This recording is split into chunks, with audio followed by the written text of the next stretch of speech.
శుక్లాంబరధరం విష్ణుం శశివర్ణం చతుర్భుజం ప్రసన్నవదనం ధ్యాయేత్ సర్వవిఘ్నోపశాంతయేత్. గురుర్బ్రహ్మా గురుర్విష్ణుః గురుర్దేవో మహేశ్వరः గురుః సాక్షాత్ పరబ్రహ్మ తస్మై శ్రీగురవే నమః. వ్యాసాయ విష్ణురూపాయ వ్యాసరూపాయ విష్ణవే నమో వై బ్రహ్మనిధయే వాసిష్ఠాయ నమో నమః. కూజంతం రామ రామేతి మధురం మధురాక్షరం ఆరుహ్య కవితాశాఖాం వందే వాల్మీకికోకిలం. శ్రుతిస్మృతిపురాణానాం ఆలయం కరుణాలయం నమామి భగవత్పాదశంకరం లోకశంకరం.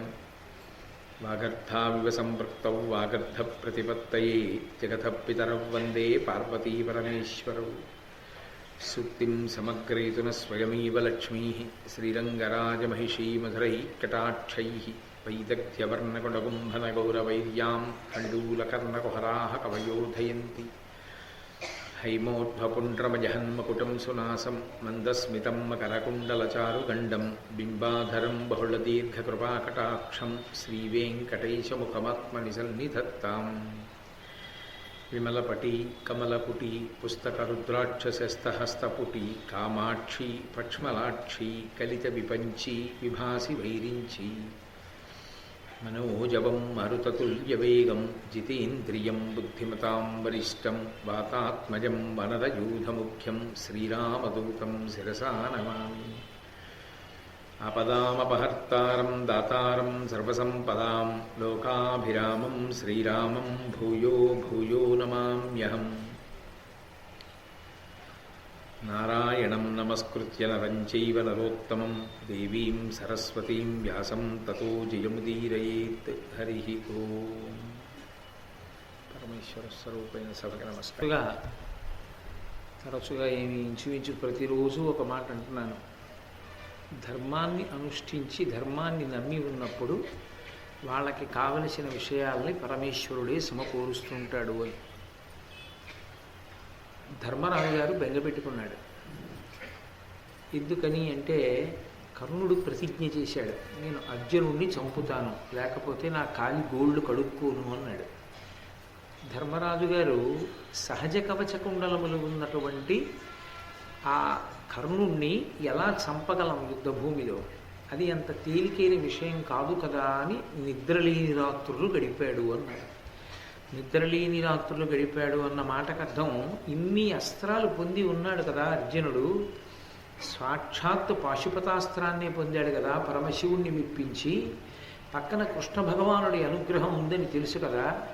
ధర్మరాజు గారికి కృష్ణుడు స్వయంగా విష్ణువు యొక్క అవతారం అన్న విషయం కూడా తెలుసు కదా.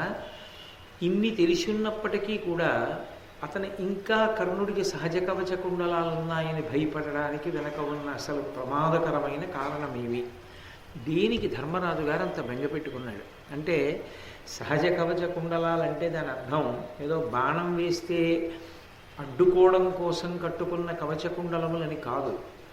అవి అమృతాన్ని స్రవిస్తూ ఉంటాయి. అమృతాన్ని స్రవిస్తున్న కారణం చేత కవచ కుండలాలు కర్ణుడు ఎంతకాలం ధరించి ఉంటాడో, అంటే సహజ కవచ కుండలాలతో ఉంటాడో అంతకాలము అతనికి ఓటమి ఉందేమో కానీ మృత్యువు లేదు. మాట మీరు జాగ్రత్తగా పట్టుకోవాలి. ఓటమి ఉంటుంది, మృత్యు ఉండదు. దేవతలు అమృతపానం చేశారు కానీ దేవతలు ఓడిపోతూ ఉంటారు.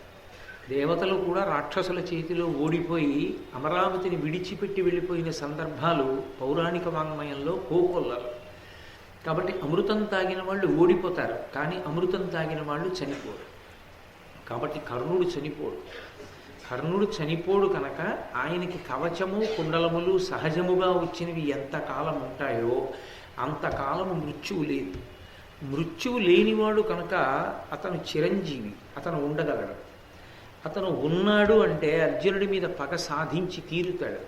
అర్జునుడి దగ్గర అస్త్రాలు ఉన్నాయేమో కానీ సహజ కవచ కుండలాలు లేవు. అందుకని ఎన్ని అస్త్రాలు వేస్తే కర్ణుడిని నిర్జించగలడు? నిర్జించలేడు. ఇది ధర్మరాజు గారి భయం.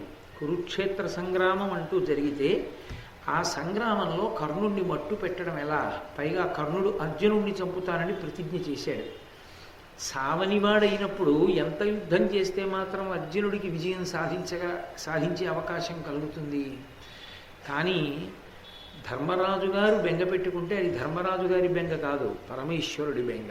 ఎందుకని? ధర్మరాజు గారు ధర్మాన్ని పట్టుకుని ఉన్నాడు. ధర్మాన్ని పట్టుకుని ఉన్నవాడు చింతపడవలసిన అవసరం కల్పించకూడదు.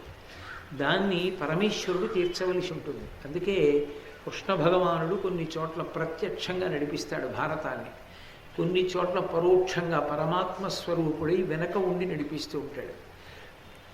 మహాభారతంలో ఇదొక పరమోత్కృష్టమైనటువంటి ఘట్టం. కాబట్టి ఆ ధర్మరాజు గారు బెంగ పెట్టుకున్న కారణం చేత ఇంద్రుడు నిర్ణయం చేసుకున్నాడు. ఆయనేమి ఎవరికీ చెప్పినట్టు భారతంలో లేదు. ఇంద్రుడు మనసులో నిశ్చయం చేసుకున్నాడు, నేను కర్ణుడి దగ్గరికి వెళ్ళి అతని యొక్క కవచకుండలములను పుచ్చేసుకుంటాను. ఎలా పుచ్చుకుంటాడు? ఇంద్రుడిగా వస్తే ఇవ్వడం కుదరదు, అందుకే బ్రాహ్మణుడిగా వెడతాను.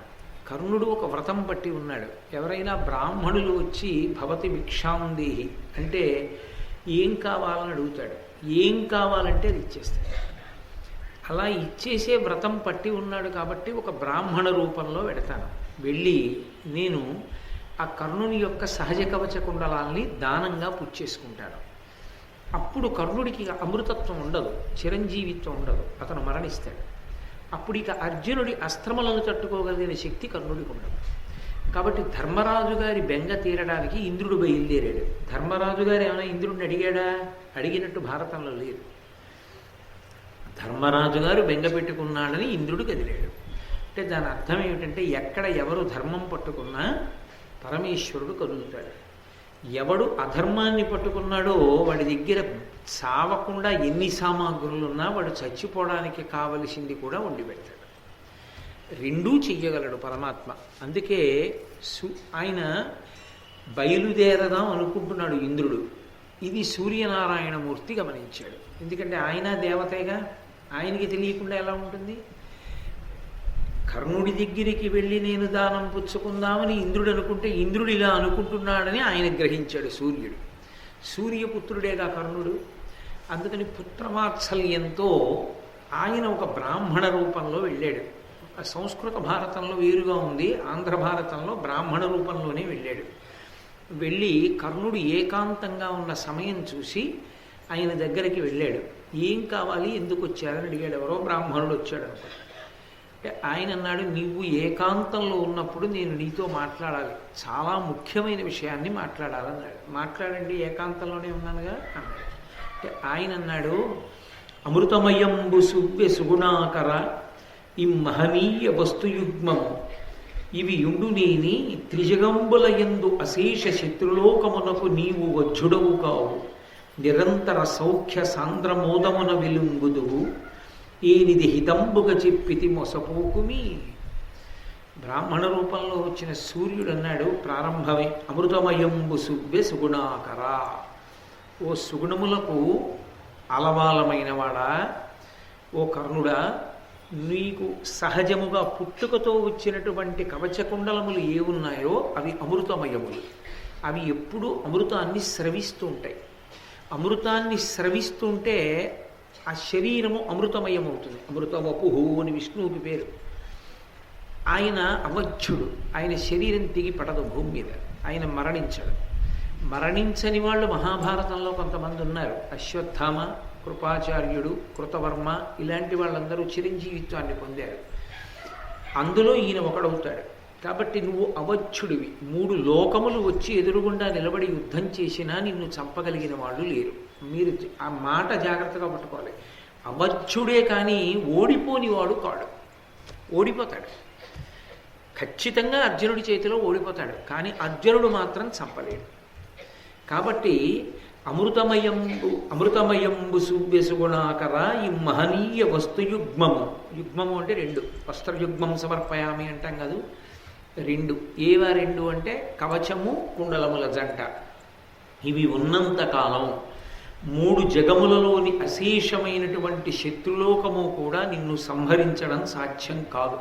పైగా అవి నిరంతర సౌఖ్యప్రదాయములు, ఎప్పుడూ కూడా సుఖాన్ని ఇస్తాయి, మనసు సంతోషంగా ఉంటుంది అవి ధరించి ఉన్నంతకాలం. కాబట్టి నువ్వు ఎట్టి పరిస్థితులలోనూ కూడా మోసపో కుసుమా. వీటి విషయంలో ఎవరైనా అడిగితే ఇచ్చేస్తావేమో, ఇవ్వ కుసుమా అన్నాడు.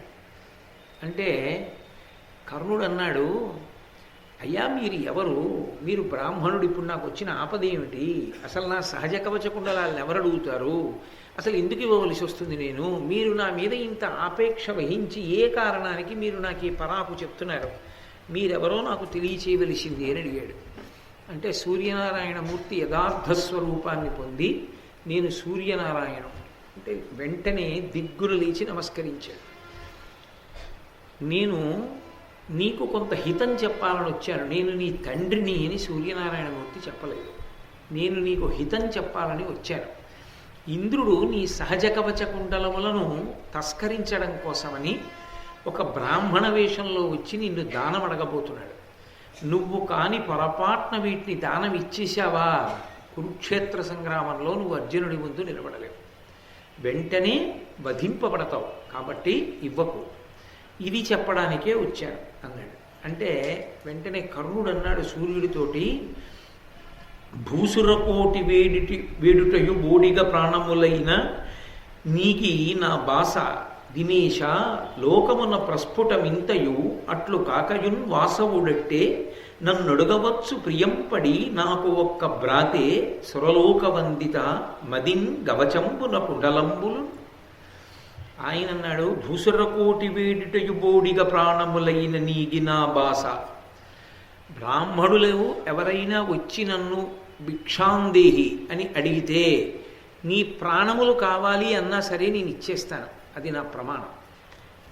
ఇది ఎంతవరకు నిజమో అన్నది పక్కన పెట్టండి.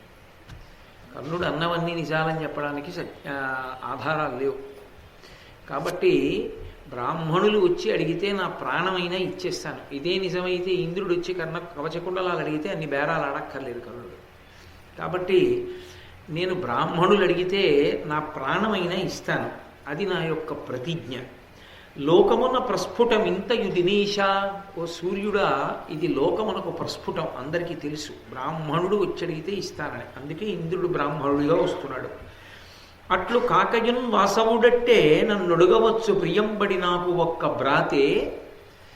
నిజంగా ఇంద్రుడే వచ్చి తన చెయ్యి కింద పెట్టి నా కవచకుండలాలు ఇచ్చేయమంటే నాకు అది పెద్ద విషయమా?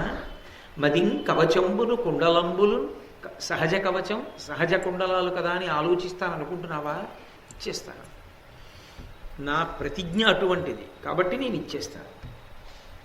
మతి కుంతీసుత పక్షపాతి యగుజున్ మాయాస్వరూపంబుతో జితదైత్యుండు శతక్రతుండునను భిక్షింపంగనీతించు అట్టి తెరంగైన తదీయ కీర్తియుచుమి ఇందున్ త్రిలోకీ సమున్నతమయ్యొప్పు మదీయ కీర్తి ఇది సూనా పుణ్యంబు ఎభంగుల.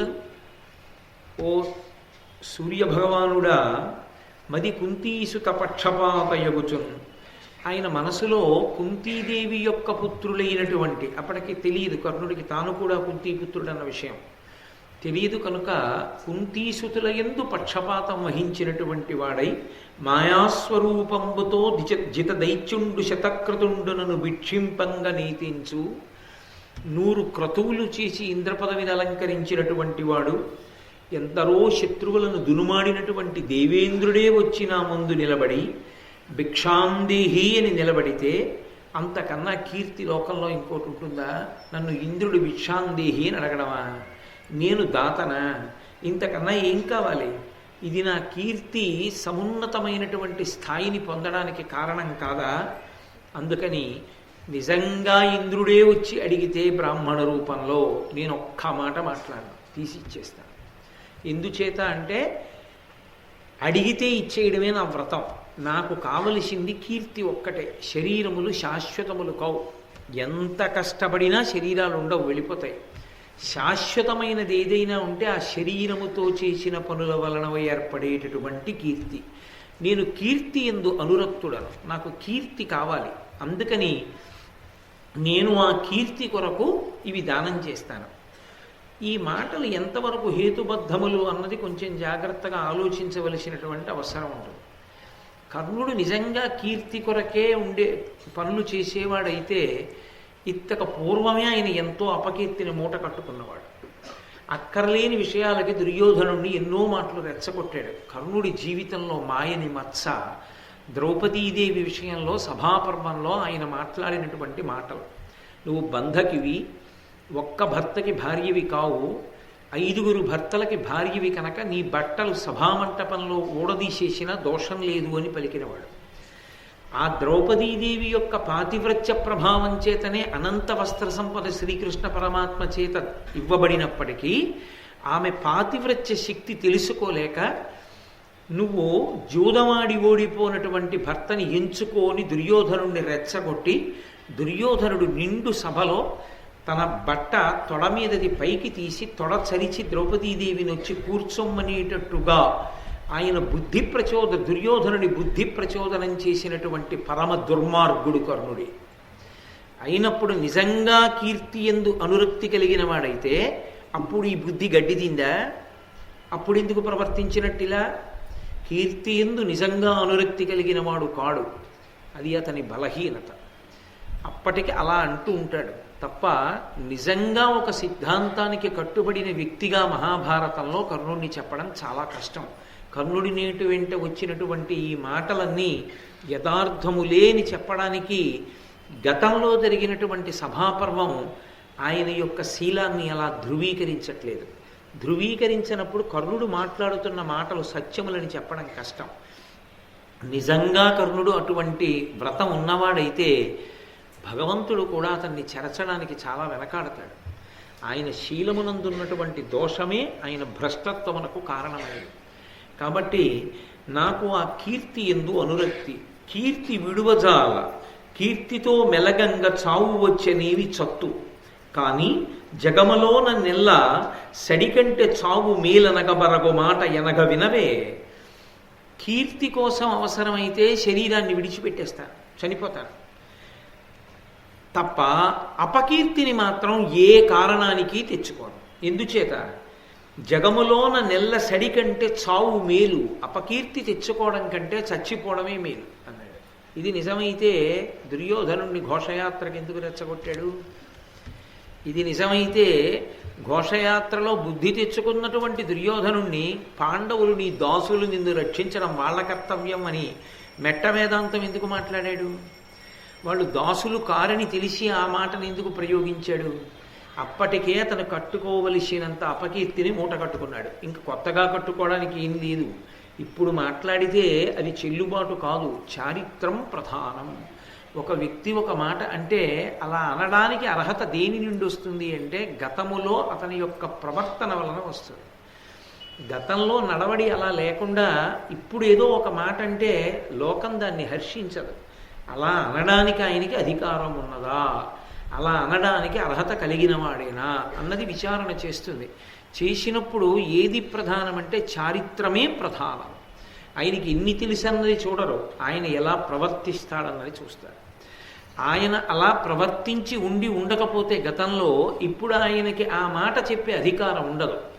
నాకు కీర్తి యందు అనురక్తి తప్ప, కీర్తి కోసం శరీరం వదిలేస్తాను తప్ప అపకీర్తిని సంపాదించుకోవడానికి మాత్రం నేను ఇష్టపడను. ఇంత పెద్ద మాట వాడడానికి కర్ణుడికి అధికారం ఉంది అని సభాపర్వం నిరూపణం చెయ్యట్లేదు. ప్రాణమే పోయినా ఎంత అవమానమే జరిగినా భరిస్తాడు తప్ప ధర్మాన్ని సత్యాన్ని విడిచిపెట్టని వాడు ధర్మరాజు గారు. ప్రతి సందర్భంలోనూ అది నిరూపణం అవుతుంది. ఈ మాటలు అనడానికి అధికారం ధర్మరాజు గారికి ఉందేమో కానీ కర్ణుడికి ఉంది అని చెప్పడానికి, లేదు అని చెప్పడానికి నేను నా స్వతంత్రంగా నా బుద్ధిని ఉపయోగించి నేను మాట్లాడటం లేదు. గతంలో జరిగిన ఆది పర్వాన్ని సభాపర్వాన్ని దృష్టిలో పెట్టుకుని విచారణ చేసినప్పుడు కర్ణుడు ఈ మాటలు వాడడానికి అధికారి కాడు అన్నది సుస్పష్టం. కాబట్టి సడికంటే చావు మేలనగ బరగు మాట అనగ వినవే. ఓ పాపము లేనివాడా సూర్య భగవానుడా, నువ్వు ఆ హితోక్తి విన్నదే కదూ. కీర్తియ ఇచ్చు పుణ్యగతి, కీర్తియ తల్లియుబోలి బ్రోచు, సత్కీర్తియ ఆయువున్ సిరియు, కీర్తి విహీనుడు చూ శవంబు, దుష్కీర్తను ఎల్ల చేటులను గిట్టి హరించుననండే, తొల్లి భక్తార్తిహరుండు నా బరగు అంబుజసూతి జగద్ధితంబుగన్. ఓ సూర్యనారాయణ భగవానుడా, నీకు తెలుసు కదా, ఈ లోకములను సృజించినప్పుడు చతుర్ముఖ బ్రహ్మగారు ఒక మాట చెప్పాడు. కీర్తియ ఇచ్చు పుణ్యగతి.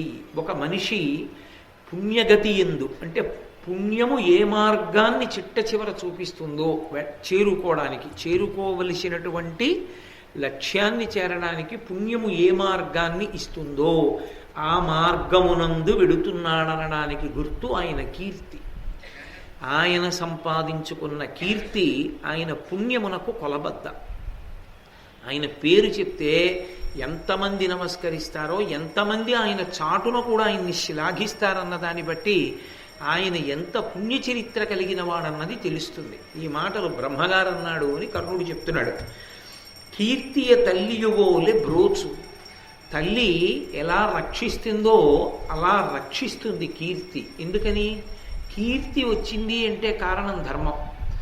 ఆ ధర్మానికి లక్షణం ఏమిటంటే రక్షణ చేస్తుంది. ధర్మము అన్న మాటని మీరు చాలా సామాన్య స్థాయిలో అర్థం చేసుకోకూడదు. చాలామంది ధర్మం చేశాడండి అంటారు. ధర్మం చేశాడండి అంటే వాళ్ళ ఉద్దేశం ఏంటంటే దానం చేయడం, ఏదో ఓ బట్టల జత ఇవ్వడం, లేకపోతే ఏదో కొద్దిగా అన్నదానం చేయడం, లేకపోతే ఏదో కొంత ద్రవ్యం ఇవ్వడం. బాబు ధర్మం చేయండి అంటుంటారు. అది ధర్మము అని పూర్తిగా చెప్పడానికి కుదరదు. ధర్మమునందు అంతర్భాగమైన దానం. ధర్మము అన్న మాటకు అర్థం ఏమిటంటే వేదము ఎలా బ్రతకమని చెప్పిందో అలా బ్రతికితే ధర్మాన్ని పట్టుకున్నాడంటారు. ధర్మానుష్ఠానం చేశాడు అని ఎప్పుడంటారంటే వేదము ఎలా బ్రతకాలని చెప్తోందో అలా బ్రతికిన వాడు ఎవరున్నాడో వాడు ధర్మానుష్ఠాన తత్పరుడు. ఇప్పుడు ఆ ధర్మం ఏం చేస్తుందంటే తన యొక్క నడవడి, తన యొక్క ధర్మమే తనకి రక్షణ కవచమై నిలబడి ఉంటుంది. ఇంకొకటి అక్కర్లేదు ఆయనకి రక్షణ. ఆయన ధర్మమే ఆయనకి రక్షణ కవచం. అది ఎప్పుడెప్పుడు ప్రమాదము పొడసూపినా ఆ ధర్మమే ఆయన్ని కాపాడుకుంటూ ఉంటుంది. ఇప్పుడు ఈ ఘట్టం జరగడానికి కారణం కూడా ధర్మరాజు గారి ధర్మమే. పోవడానికి కవచకుండలాల కారణం కూడా కర్ణుడి యొక్క అధర్మం. కాబట్టి ఇవి చెప్తున్నాడు కానీ నిజానికి పట్టుకున్నవాడు ధర్మరాజు, చెబుతున్నవాడు కర్ణుడు. అది విచిత్రం. కాబట్టి తెలిసి ఉండడం ధర్మం కాదు, అనుష్ఠించడం ధర్మం. నాకు చాలా తెలుసండి ధర్మం కాదు. నీకు తెలిసిన దాంట్లో నువ్వు ఎన్ని అనుష్ఠిస్తావో అదే ధర్మం. అంతే. అసలు ఆ ధర్మము అన్న మాట పక్కన పెట్టేసినప్పుడు ఇక ఎన్ని విన్నా, ఎన్ని విని చెప్పిన వాడికి ఎన్ని కితాబులు ఇచ్చినా ఆ జీవితాలు ఎక్కడ బయలుదేరాయో అక్కడే ఉంటాయి. దానికి ఏమీ పురోగతి ఏమీ ఉండదు. విన్నదానికి సార్థకత ఎప్పుడంటే అందులో ఒక్క మాట నువ్వేమైనా అనుష్ఠిస్తున్నావా, ఒక్క మాట నీ అనుష్ఠానానికి పనికిరాదు. కానీ సభలకెళ్ళి వినడమును ఎవరినో పొగడము అనవసరం. నీ కితాబుల కోసం ఎవరూ ప్రవచనాలు చేయట్లేదు. ప్రవచనం దీనికి అంటే అనుష్ఠానం కొరకు, తెలుసుకుని అనుష్ఠించుట కొరకు, అంతే. కాబట్టి చాలా బాగా చెప్పారండి అని ప్రవచనానికి కితాబులు ఇవ్వకూడదు. ఎందుకు ఇవ్వకూడదు అంటే ఒక్కటే కారణం, అవి కితాబులు కోరుకునే కళా ప్రదర్శనలు కావు. ఒక నృత్య ప్రదర్శన ఉందనుకోండి, చాలా బాగా చేశారండి అనొచ్చు. ఒకళ్ళు పాట పాడారనుకోండి, చాలా అద్భుతంగా పాడారండి అనొచ్చు. ఒక ప్రవచనం చేశారనుకోండి, నా జీవితం మారిందండి ఇవాళ అన్ననాడు ప్రవచనం చేసిన వాడికి సంతోషం తప్ప మీరు చాలా బాగా చెప్పారండి అంటే అది ఒక కళా ప్రదర్శనం కింద చేద్దామని ఆయన రాలేదు. 10 మంది బాగుపడాలని చెప్తాడు ప్రవచనం చేసేవాడు. అది ప్రకృష్ట వచనం. అందుకే ఆయన బాగా చెప్తాడు అంటే వీళ్ళకి బాగా తెలియలేదు అని అర్థం. కాబట్టి ఇంకొకడికి కితాబులు ఇవ్వడానికి ప్రవచనములు కావు ఎవరివైనా కూడా. అవి దేనికి అంటే ధర్మానుష్ఠాన తత్పరత కొరకు. ఒక్క విషయంలో నిజమే మనం అలా ఉండద్దు, ఇలా ఉందాం అని అనిపించింది అనుకోండి, ఆయన శ్వాస కష్టపడి వాక్కులుగా మారి వ్యయమైపోయిన దానికి ఒక సార్థకత కలిగింది అని పిలుస్తారు. కాబట్టి అది తల్లి ఎలా రక్షిస్తుందో ధర్మం అలా రక్షిస్తూ ఉంటుంది. తల్లికి పని ఏమిటి? ఎప్పుడూ రక్షించడమే. తల్లికి ఇంకొక పని ఉండదు. తల్లి అంటే బిడ్డల రక్షణ. ఆ రక్షణ యందు ఎంత దూరం ఉంటుందంటే అవసరమైతే ఆమె శరీరాన్ని విడిచిపెట్టేయడానికి కూడా సిద్ధపడుతుంది. విడిచిపెట్టేసైనా బిడ్డల్ని రక్షిస్తుంది. అందుకే లోకంలో ఇంకా ఎవరి నోటి వెంట రాదు, ఒక్క అమ్మ నోటి వెంటే వస్తుంది ఒక మాట, నా ఆయుర్దాయం కూడా పోసేసుకుని నువ్వు బతుకు నాన్న అంటుంది. అది తండ్రి కూడా అండ మాట, ఒక్క తల్లి అంటుంది. అందుకే తల్లి మారు పేరు రక్షణ. సౌందర్యము మారు పేరు రక్షణ. సౌందర్య లహరి అమ్మ యొక్క అనుగ్రహము. సౌందర్యము అంటే బాహ్యంలో అందం కాదు, సౌందర్యం అంటే అమ్మ. అందుకే సౌందర్య లహరి అంటే అమ్మ యొక్క వైభవం, అమ్మ గొప్పతనం.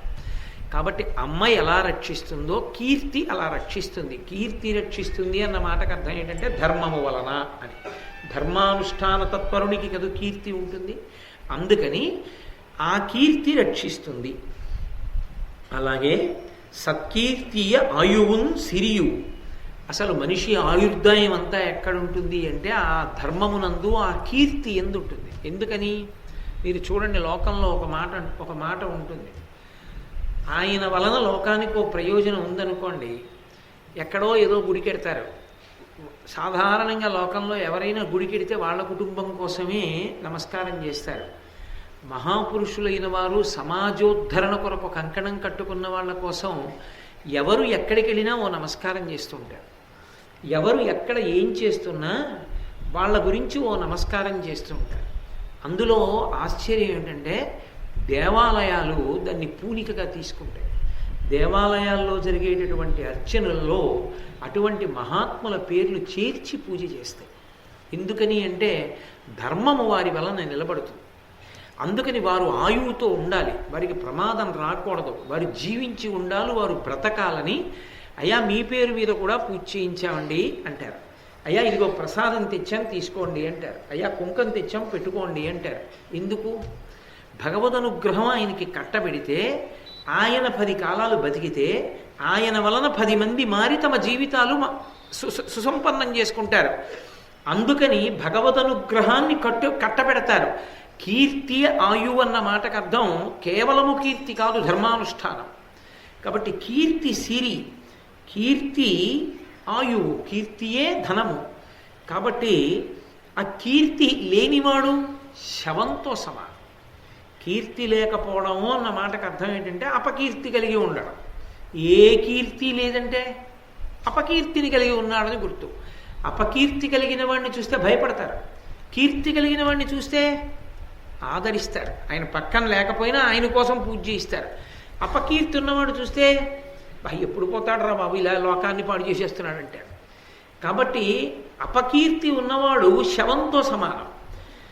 దుష్కీర్తను ఎల్ల చేటులను గిట్టి హరించు అనండే ఆ దుష్కీర్తి, అపకీర్తి అన్ని రకాలుగానూ పాడు చేస్తుంది అని మొట్టమొదట ఈ సృష్టి చేసినప్పుడు మహానుభావుడు అంబుజసూతి ఆ చతుర్ముఖ బ్రహ్మగారు చెప్పలేదు. కాబట్టి సృష్టికర్త పితామహుడైనటువంటి బ్రహ్మగారు చెప్పారు కదా, ఆ మాట వినలేదా సూర్యనారాయణ భగవానుడా నువ్వు? కాబట్టి కీర్తి యందు అనురక్తి ఉండద్దు. కాబట్టి నేను బ్రాహ్మణులు వచ్చి అడిగితే దానం చేసేస్తాను తప్ప, అలా దానం చేసేస్తే నీ శరీరం పడిపోతుందా అంటే నేనేం భయపడను, పడిపోతే పడిపోని. కీర్తి కోరుకోకుండా కీర్తి రావడం కన్నా కీర్తిని వదిలిపెట్టి శరీరంతో ఉండడాన్ని నేను కోరుకోను. అందుకని కీర్తి లేకపోయినా నాకు పర్వాలేదు, నా శరీరం పడిపోయినా నేను ఒప్పుకుంటాను, అందుకే ఇచ్చేస్తాను అంటూ నాకు కొన్ని ప్రతిజ్ఞలు ఉన్నాయి. నేను జీవించి ఉన్నంతకాలం ఆ ప్రతిజ్ఞల్ని పరిపాలన చేస్తాను. ఆ ప్రతిజ్ఞని పరిపాలించలేనప్పుడు నా జీవితానికి అర్థం లేదు.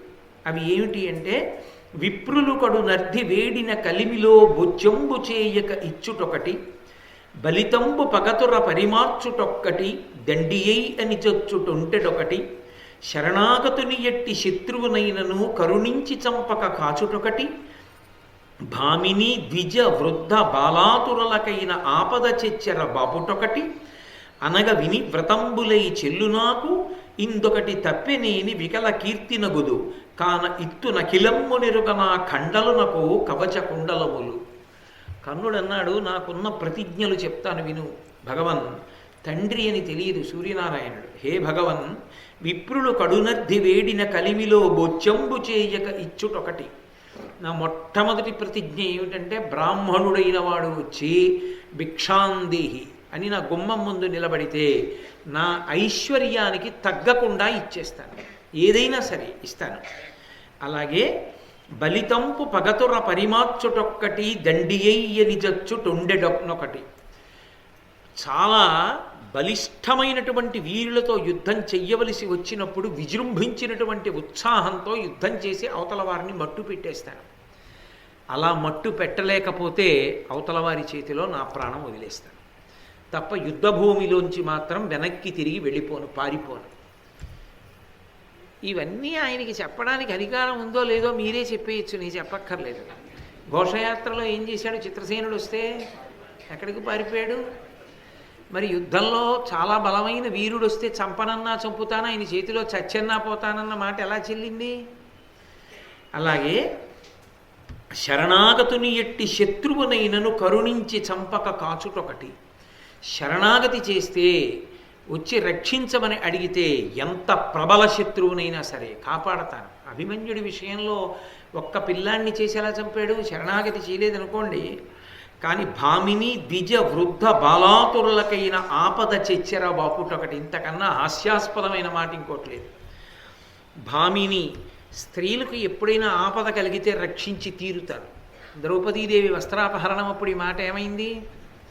కాబట్టి భామిని ద్విజ బ్రాహ్మణులకు ఆపద కలిగితే, వృద్ధులకు ఎప్పుడైనా ఆపద వస్తే, బాలాతురులకైనా చిన్న చిన్న పిల్లలకి ఆపద వస్తే ఆపద చెచ్చెర బాపుటొకటి, వాళ్ళకు వచ్చిన కష్టాన్ని తొలగించేస్తాను.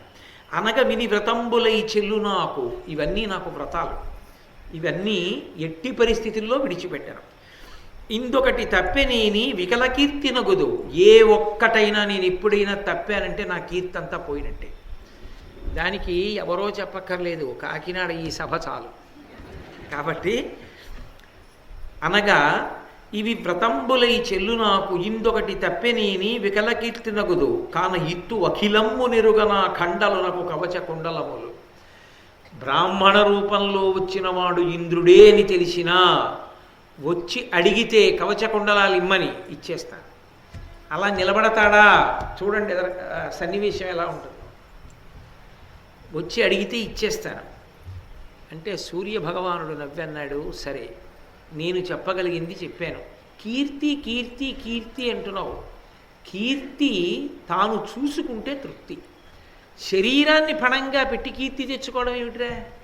చచ్చిపోయి కీర్తి తెచ్చుకుంటే ఆ కీర్తిని ఎవరు చూసుకుంటారు? శరీరాన్ని చంపుకోమని ఏ శాస్త్రమైనా చెప్పిందా? కవచకుండలాలు ఇచ్చేయడం ఏమిటి? చచ్చిపోవడానికి సిద్ధపడ్డం ఏమిటి? దానివల్ల కీర్తి తెచ్చుకుంటారంటే అది శాస్త్ర విరుద్ధమైన విషయం కాదు. అయినా నీ పట్టుదల మీద నువ్వు ఉన్నావు, కీర్తి కొరకు ఇచ్చేస్తానంటున్నావు. సరే, నేను ఒక్క మాట చెప్తాను విను. ఇంద్రుడికి నువ్వు బ్రాహ్మణ రూపంలో వచ్చి అడిగినప్పుడు కవచకుండలాల్ని దానం చేసేద్దామనుకుంటున్న సమయంలో ఒక్క మాట అడుగు. ఇంద్రుడి దగ్గర శక్తి అని ఒక ఆయుధం ఉంది.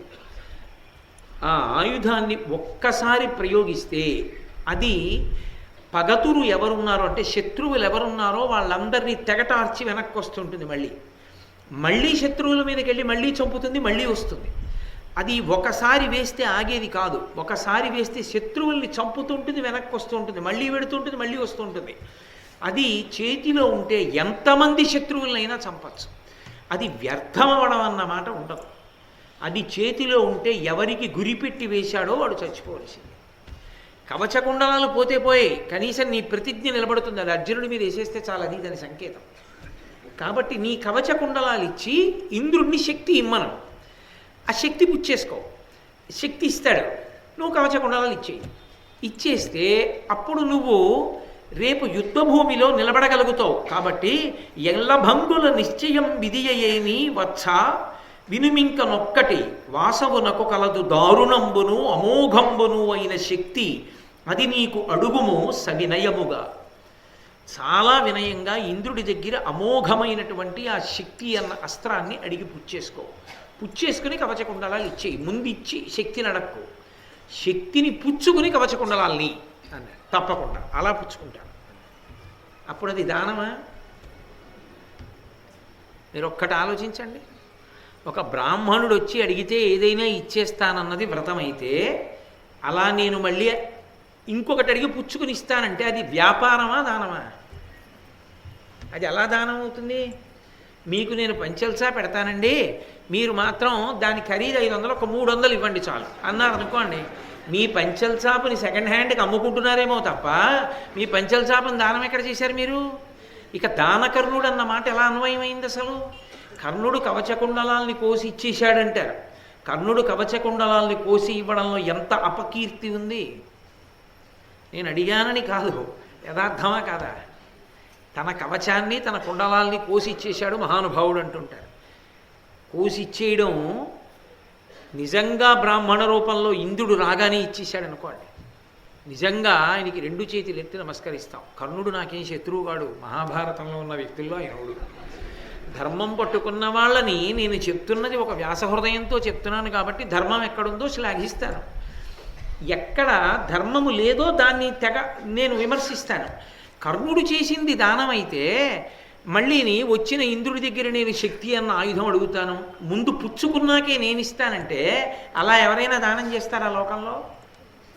ఇచ్చేటప్పుడు తను ముందు ఇచ్చేస్తాడు ఆతృతతో తప్ప ఆయన ఏమైనా ఇచ్చిన తర్వాత ఇస్తానండి అంటాడేంటి? అలా అంటే అసలు దానం ఎందుకు అవుతుంది అది?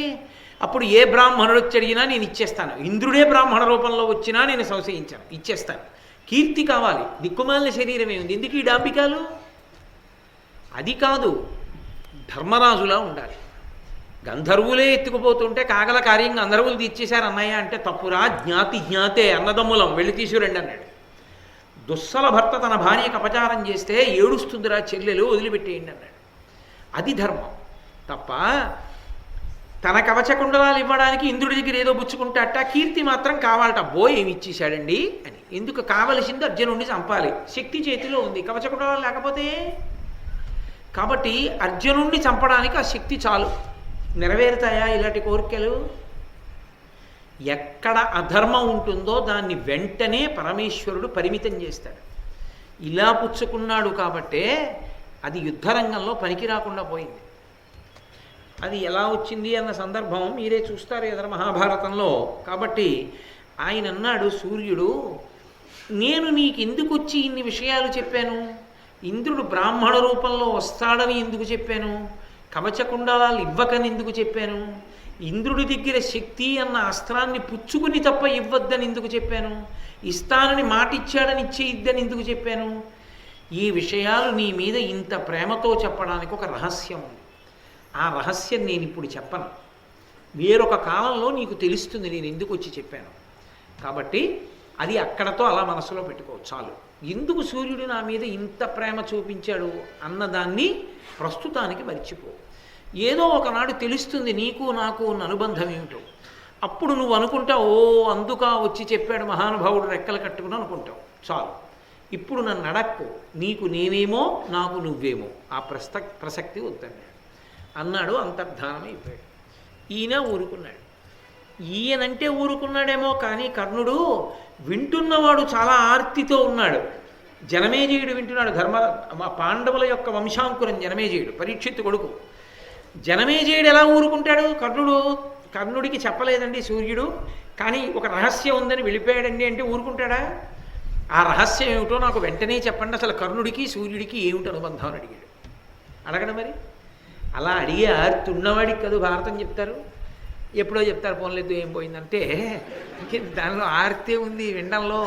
కాబట్టి ఆయన వెంటనే అడిగాడు, దీని చిదంబర రహస్యం ఏమిటో నాకు చెప్పవలసింది. అసలు సూర్య భగవానుడికి కర్ణుడి మీద ఇంత అనురక్తి ఏ కారణం చేత కలిగింది అడిగితే చెప్పడం మొదలుపెట్టాడు ఆయన. ఒకానొకప్పుడు కుంతిభోజుడు అని ఒక మహారాజు. ఆ కుంతిభోజునకు ఒక కుమార్తె, ఆమె పేరు తండ్రి పేరు మీదే వచ్చింది, కుంతీదేవి అంటుంటాం. ఆమె కుంతిభోజుని యొక్క కుమార్తె. కానీ యథార్థమునకు ఆమె కుంతిభోజుని కుమార్తె కాదు. ఆమె శూరుని యొక్క కూతురు. శూరుడు అనబడేటటువంటి వ్యక్తి రాజు యాదవ వంశంలో, యదువంశంలో జన్మించాడు. ఆ శూరుని కుమారుడే వసుదేవుడు. ఆ వసుదేవుని కుమారుడే కృష్ణ భగవానుడు. మీరు భాగవతంలో విన్నారు, దేవకీ వసుదేవుల యొక్క కుమారుడు కృష్ణ భగవానుడు అని. ఆ శూరుని యొక్క 5 కుమార్తెలలో పెద్ద కుమార్తె కుంతీదేవి. ఆమె పుట్టినప్పుడు శూరుడు పెట్టిన పేరు పృథ. అందుకే పృథా సంతానము కాబట్టి పార్థులు అని పేరు. 5 అందులో 3 పార్థులు. నిజానికి ధర్మరాజు, భీముడు, అర్జునుడు కూడా పార్థులే. కానీ ప్రత్యేకించి ఒక్క అర్జునుణ్ణి మాత్రం ఎక్కువగా పార్థ అని సంబోధించడం మనకి సంప్రదాయంలో అలవాటైపోయింది. కానీ 3 పృథా సంతానం. తండ్రి అయినటువంటి శూరుడు పెట్టుకున్న పేరు పృథ. కానీ ఆ శూరుని యొక్క మేనత్త కొడుకైనటువంటి కుంతిభోజుడికి సంతానం లేని కారణం చేత, అరే సంతానం లేదని పరితపిస్తున్నాడని తన కుమార్తెలలో 5గురిలో పెద్దదైనటువంటి పృథాని ఆయనకి దత్తత ఇచ్చాడు. ఆ కుంతి భోజుడు దత్తత తీసుకున్నాడు. దత్తత తీసుకుని ఈ పిల్లని పెంచి పెద్ద చేస్తున్నాడు. ఆమె యవ్వనంలోకి ప్రవేశించింది. ఆమె యవ్వనంలోకి ప్రవేశించింది. ఆ కుంతీదేవి కృష్ణ భగవానుడికి మేనత్తవడానికి కారణం అది. ఆయనకి 5గురు మేనత్తలు. ఎందుచేత అంటే వసుదేవునికి 5గురు అక్క చెల్లెళ్ళు. ఇందులో చమత్కారం ఏమిటంటే 4 మేనత్తల యొక్క కుమారులు కృష్ణుడి యొక్క చేతిలోనే మరణించారు. శిశుపాల దంతభక్తులు ఒక మేనత్త కొడుకులు. కానీ ఒక్క మేనత్త కొడుకుల్ని మాత్రం కంటికి రెప్పలా కాపాడాడు. 4 మేనత్తల బిడ్డల్ని చంపినవాడు ఒక మేనత్త బిడ్డల్ని ఎందుకు కాపాడాడు అంటే మిగిలిన మేనత్తల మీద కోపం కాదు, ఒక మేనత్త మీద ప్రేమ కాదు. ఎక్కడ ధర్మం ఉందో అక్కడ కృష్ణుడు ఉంటాడు. కృష్ణుడు ఉంటాడంటే భగవానుడు ఉంటాడని గుర్తు. అందుకే కృష్ణ భగవానుని అనుగ్రహం ఎక్కడ ధర్మం ఉంటుందో అక్కడ ఉంటుంది. కాబట్టి ఆ కుంతీదేవి ఎంత గొప్పది అంటే, పసిబిడ్డ వయ్యను పడతిని వెంతయు గుణవంతురాలువు గురులయందు పెద్దలయందునో పృథివీసురులయందు కడుభక్తి చేయుదు కమలనయన బంధులు చెలులు సంబంధి జనంబులు పురమువారులు అంతి పురమువారు పూబోడి నిన్ను నిమ్మి పొగడని వారు లేరు ఏమని వర్ణింతు నేను నిన్ను ఎదుకులంబున పుట్టి అత్యంత సౌఖ్యమమర పెరిగిన నా పుత్రివై త్రిలోక సుందరము రూపు ప్రాయంబు సొంపు ఇట్టి నీ చరిత్రంబు సతులకు ఎందుకలదు. ఈ మాటలు ఎక్కడివి అంటే, ఆ కుంతీదేవి కుంతి భోజుడి ఇంట్లో పెరుగుతోంది దత్తపుత్రికగా. పెరుగుతున్న కాలంలో ఒక ఆకస్మిక సంఘటన జరిగింది. దుర్వాసో మహర్షి వచ్చారు.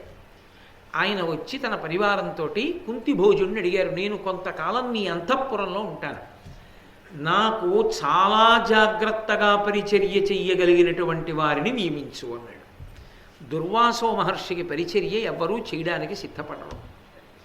ఎందుకు సిద్ధపడరు అంటే, మొట్టమొదట ఆయనకి కోపధారి, ఆయనకి కోపం ఎక్కువ, అంత తపశ్శాలి. కాబట్టి ఆయన నోటి వెంట ఏదైనా వస్తే అది నిజమైపోతుంది. ఆయన తన భార్యనే ఉపేక్షించలేదు. కదలి ఆయన భార్య. ఆయన ఒకరోజు సాయంకాలం సూర్యాస్తమయ సమయంలో నిద్రపోతున్నాడు. భార్య వచ్చి ఊరుకుంటే అర్ఘ్యమిచ్చే సమయం దాటిపోతుంది, లేచి ఎందుకు లేపలేదంటాడు. లేపితే నిద్రాభంగం ఎందుకు చేశామంటాడు. కానీ భగవంతుని యొక్క ఆరాధనకి వేళ దాటిపోతుంటే లేపాలి. కాబట్టి భగవన్నామని చెప్తూ లేపచ్చని, సూర్యాస్తమయం అయిపోతోంది, సంధ్యావందనం చేయాలి, లేవండి అంది. ఆయన లేస్తూనే, మంచి నిద్రలో ఉండగా లేపావు, ఇది పాపకర్మ, నిజమే, గాఢ నిద్రలో ఉన్నవాడిని లేపకూడదు, భగవత్ కార్యం మీద లేపచ్చు. లేపావు కనుక నాకు కోపం వచ్చిందని తీక్షణంగా చూశాడు. ఆమె బూది కుప్పై పడిపోయింది. అప్పుడు అనుగ్రహించాడు, అరే రే, నా కోపానికి నిన్ను చంపేశాను, నిన్ను అనుగ్రహిస్తున్నాను, నీవు కదలి వృక్షానివై పుడతావు, నిన్ను ఒక్కసారి నాటితే చాలు, ఇక నాటక్కర్లేదు. నీ ఒక్కసారి గెలవేసి పడిపోతే మళ్ళీ దాని పిలకలోంచే మళ్ళీ చెట్టు వస్తుంది. సాధారణంగా ఎక్కడ ఏ మంగళ కార్యం జరిగినా నీకే ప్రాధాన్యత. అందుకే కదలి అంటే అరటి చెట్టు, దుర్వాసో మహర్షి యొక్క భార్య. అందుకే భగవంతుడి దగ్గరికి అనేటప్పటికీ ముందు అరటిపళ్ళు పట్టుకెడతాం. ఎవరైనా పెద్దలు వచ్చారు, తాంబూలం ఇస్తున్నారు, అరటిపళ్ళు పెడతారు. ఎక్కడ చూడండి అరటిపండు. సాధారణంగా గోవు దగ్గరికి వెళ్తున్నా అంటే అరటిపళ్ళు ఎట్టుకెడతారు. వానరాలు ఎక్కడున్నా అరటిపళ్ళే ముందు చేతిలో లాక్కుని తింటాయి. కారణం ఏమిటంటే అది దుర్వాసో మహర్షి యొక్క భార్య కదలి అయి ఉండడం కారణం. కాబట్టి అంతటి కోపధారి ఆయన. కాబట్టి ఆయనకి సేవ చేయడానికి ఎవరు అంగీకరించారు, భయపడతారు. అలా భయపడేటటువంటి దుర్వాసో మహర్షిని సేవ చేయడానికి ఎవరినన్నా పెట్టాలి. మీకు ఎవరు సేవ చేస్తారంటే రాజు చేపిస్తాడు. అందుకని ఎవరిని పెట్టాలని వెతికాడు. తను దత్తత తెచ్చుకున్న కూతురు కనపడేది, ముక్కుపచ్చలారని పిల్ల. ఇంకా ఆమెకి పెళ్ళి కూడా అవ్వలేదు. ఆమెకి ఏమీ తెలియదు. ఏమీ తెలియకపోయినా చిన్నతనంలోనే ఆ కుంతీదేవి ఎంత ఓర్పు కలిగినది, పెద్దల పట్ల ఎంత గౌరవం కలిగిన తల్లో చూడండి. అందుకే కుంతి భోజుడు కుమార్తెని పిలిచి అన్నాడు, అమ్మా నువ్వు పసిబిడ్డవి, అయినా నీకు అప్పచెప్తున్నాను. ఎందుకో తెలుసా, నీకున్న పరిణితి వయసులో ఉన్న వాళ్ళకి లేదు. అంత ఓర్పు కలిగిన దానివమ్మ, ఒక్క నువ్వే దుర్వాసో మహర్షికి సేవ చెయ్యగలవు. పసిబిడ్డవయ్యును పడతి నీవెంతయు గుణవంతురాలవు గురులయందు పెద్దలయందును పృథివీసురులయందు కడిభక్తి చేయుదు కమలనయన. నువ్వు చాలా చిన్నపిల్లవైనప్పటికీ చాలా గొప్ప గుణములు కలిగినటువంటి దానివి. నీకు పెద్దలయందు, గురులయందు అంటే అన్ని వేళలా గురువు గారికి అని అన్వయం అవదు. గురువు అంటే పెద్దవాడు అని, పెద్దలు అని. కాబట్టి ఎందుకంటే ఎదుటివాడి లఘువు కాబట్టి పెద్దలయందు, అలాగే పృథివీసురులయందు, బ్రాహ్మణులయందు, గురువులయందు, నిజంగా యథార్థంగా ఉపదేశం చేయగలిగినటువంటి సమర్థత కలిగినటువంటి గురువులయందు అపారమైనటువంటి భక్తి కలిగినటువంటి దానివి. బంధులు చెలులు సంబంధి జనంబులు పురమువారలు అంతిపురమువారు పోబోడి నిన్ను నెమ్మి పొగడని వారు లేరు, ఏమని వర్ణింతు నేను నిన్ను. ఒకళ్ళు ఇద్దరు కాదమ్మా, నీ గుణాల్ని బంధువులు పొగుడుతారు, నీ చిలికెత్తెలు పొగుడుతారు, సంబంధిజనులు అంటే మనతో అనుబంధం ఉన్న వాళ్ళందరూ పొగుడుతారు, పురంలోని వారు పొగుడుతారు, అంతఃపురంలోని వాళ్ళు పొగుడుతారు. పూబోడి, పువ్వు వంటి కోమలమైన శరీరం ఉన్నదానా, నీతో పరిచయం ఉండి నిన్ను చూసి నీతో ఒక్క క్షణం గడిపినటువంటి వాళ్ళు నిన్ను పొగడని వాళ్ళు ఉంటారు. అటువంటి గుణములు కలిగిన దానివి. అటువంటి నిన్ను నేనేమని వర్ణించను? తండ్రి అంటున్నాడు, అన్ని గుణములు ఉన్నాయి నీకు. ఎదుకులంబున పుట్టి అత్యంత సౌఖ్యమమర పెరిగితి నా పుత్రివై. యదువంశంలో పుట్టావు, నా ఇంటికి దత్తపుత్రికగా వచ్చావు. పిల్లలు లేరు కాబట్టి, ఉన్నదొక్క బిడ్డవి కాబట్టి ఎంతో అల్లారముద్దుగా పెరిగి పెద్దదానివి అయ్యావు. త్రిలోక సుందరము రూపు, 3 లోకములలో నీ వంటి అందగత్తె లేదు. కుంతిదేవి యొక్క సౌందర్యం అటువంటిది. ప్రాయంబు సొంపు, యవ్వనంలో ఉన్నావు. ఇట్టి నీ చరిత్రంబు సతులకు ఎందుకలదు. నీలాంటి ఆడపిల్ల లోకంలో ఎక్కడైనా ఉందా? పుట్టినదాదిగా కుంతీదేవి యొక్క గుణములు అటువంటివి. కాబట్టమ్మా, నువ్వు మాత్రమే ఈ దుర్వాసో మహర్షికి సేవ చెయ్యగలవు. కాబట్టి ఆయనకి వేరుగా నేను ఒక చక్కటి సౌధాన్ని ఏర్పాటు చేశాను, తెల్లని సౌధాన్ని. అందులో కావలసినటువంటి పడకలు, ఆసనాలు, వాడుకోవడానికి కావలసినటువంటి పాత్రలు అన్నీ సిద్ధం చేశాను. అమ్మా, నువ్వు సేవించు. కోరుదు నేను విప్రతతి కొల్వగ ఎప్పుడు ఆత్మలోన, నా కోరిన కోర్కి నీడు దలకూడే నరీశ్వర. అట్లు కాక నీ కోరిన ఎట్టియ విధము కోరియ నొచ్చుట నా దుభాగ్య సంభారము కాదే, ఆరడము భారము నాపై పెట్టి నెమ్మదిన్. నిజానికి ఇది సంకట స్థితి రాజుకి. దుర్వాసో మహర్షిని ఎంతకాలం ఉంటాడో అంతకాలం జాగ్రత్తగా భరించాలి. కాబట్టి ఆ పిల్లంది, నాన్నగారండి నేను మనసులో కోరుకుంటూ ఉంటాను బ్రాహ్మణ సేవ చెయ్యాలని. నా అదృష్టం దుర్వాసో మహర్షి వంటి మహానుభావుడికి సేవ చేసే అదృష్టం కలిగింది. కాబట్టి ఇది మీరు నన్ను ఏదో ఈ సేవకి నియమించి చాలా కష్టపెడుతున్నారన్న భావనతో చేసేదానను కాదు. నేను పరమ సంతోషంతో ఇది నా భాగ్యంగా భావన చేసి సేవ చేస్తాను. నాన్నగారండి మీరు ఇంక మర్చిపోండి, దుర్వాసో మహర్షి మన అంతఃపురంలో ఉన్నారు, ఆయనకి అన్నీ వేళ పట్టున జరుగుతున్నాయా, దీని గురించి మీరు బెంగ పెట్టుకోకండి. ఈ క్షణం వదిలిపెట్టి ఇక నుండి నేనే స్వయంగా అన్నీ చూసుకుని దుర్వాసో మహర్షి ఆనందాన్ని పొందేటట్టుగా నేను సేవ చేస్తాను. పిలిచి అడుగుతుండేవాడు తండ్రి, ఏమమ్మా దుర్వాసో మహర్షికి జాగ్రత్తగా సేవ చేస్తున్నావా, ఏమి ఇబ్బంది కలగట్లేదా, ఆయన ఎలా ప్రవర్తిస్తుంటాడమ్మా అని అడిగేవారు. నవ్వుతూ చెప్పేది, నాన్నగారండి ఉదయాన్నే వస్తానంటాడు, వచ్చి ఉదయాన్నే భోజనం చేస్తానంటాడు. తెల్లవారుసామును లేచి అన్నీ వండుకుని పెట్టుకుంటే ఉదయం రాడు, మధ్యాహ్నం రాడు, ప్రదోషవేళ రాడు, అర్ధరాత్రి వస్తాడు పడుకున్నప్పుడు. వచ్చి తలుపు కొట్టి ఇప్పుడే వండిన శాకపాకములు కావాలి తింటాను, పొద్దున్నుండినవి నాకు వద్దంటాడు. నాన్నగారండి అప్పుడు వండి పెడుతూ ఉంటాను, చంటి పిల్లాళ్ళంటి మనసు అని పొంగిపోయింది తప్ప ఏడు పొద్దున్న వస్తానంటాడు అర్ధరాత్రి వస్తాడండి అనలేదు ఆవిడ. ఇవాళ నేను రావడం చీకటి పడుతుంది అనేవాడు. చీకటి పడుతుందన్నవాడు రాత్రికి వస్తాడు కదా, ఏదో ప్రదోషవేళ స్నానం చేసి వంట సామాగ్రి అంతా సిద్ధంగా రాగానే వండి పెట్టాలి. ముందు వండి ఏదో నిల్వగా పెట్టడానికి వీల్లేదు ఆయనకి. ఆయన రాగానే వండాలి. అది కూడా ఆయనకి ఆకలేసి ఆయన అనుష్ఠానం అయిపోయి వచ్చేసేటప్పటికి వడ్డించాలి. అగ్ని మన చేతిలో ఉంటుందా? కానీ ఆయన అలా ఉంటాడు. కాబట్టి ఆ తల్లి ఇవాళ పొద్దున్నే వస్తానన్నాడు కదా అని కూర్చుంటే అర్ధరాత్రి వస్తాడు, సాయంకాలం వస్తాడని కూర్చుంటే పొద్దున్నే వచ్చేస్తాడు. వచ్చేసాను వడ్డించే అంటాడు. ఎప్పుడు వస్తానన్నాడో అప్పుడు తప్ప ఎప్పుడు ఇబ్బంది కలుగుతుందో అప్పుడే వస్తాడు.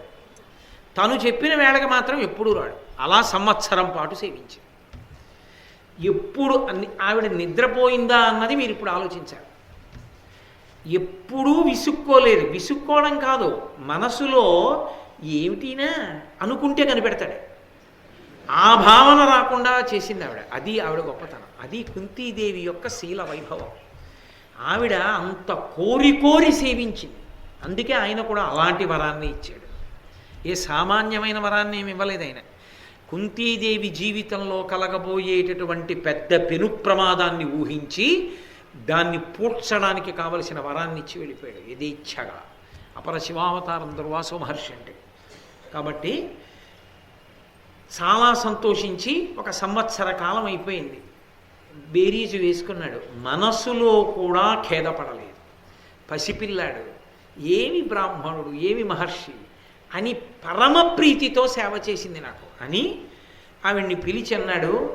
ఎరుగక తప్పుగా మెలగనేనియుదానికి సైచి నీరుపుల్. కుంతిభోజుడు చెప్తున్నమాట దుర్వాసుడితో.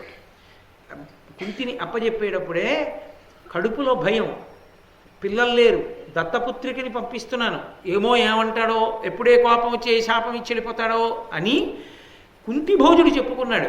ఎరుగక తప్పుగా మెలగనేనియుదానికి సైచి నీరుపుల్ గరపి ప్రియంబుతో గొలుపు గై కొనగాదగు మీకు బాలురం తెరవలు వృద్ధులం తమకు తెల్లము తప్పులు చేసిరేనియున్ మరతురుగాని ఎల్గరు సమగ్ర శమాన్వితులైన తాపసుల్. ఓ దుర్వాసో మహర్షి, ఈ పిల్లకి ఏం తెలియదు, చిన్నపిల్ల, తన మనసులో తెలుసు ఆమెకు అన్నీ తెలుసని. ఏమి తెలియదు, నీకు సేవ చెయ్యమని నియమిస్తున్నాను. మీకు తెలుసు ధర్మం, లోకంలో ఖచ్చితంగా తప్పు చేసేవాళ్ళు ముగ్గురు ఉంటారు.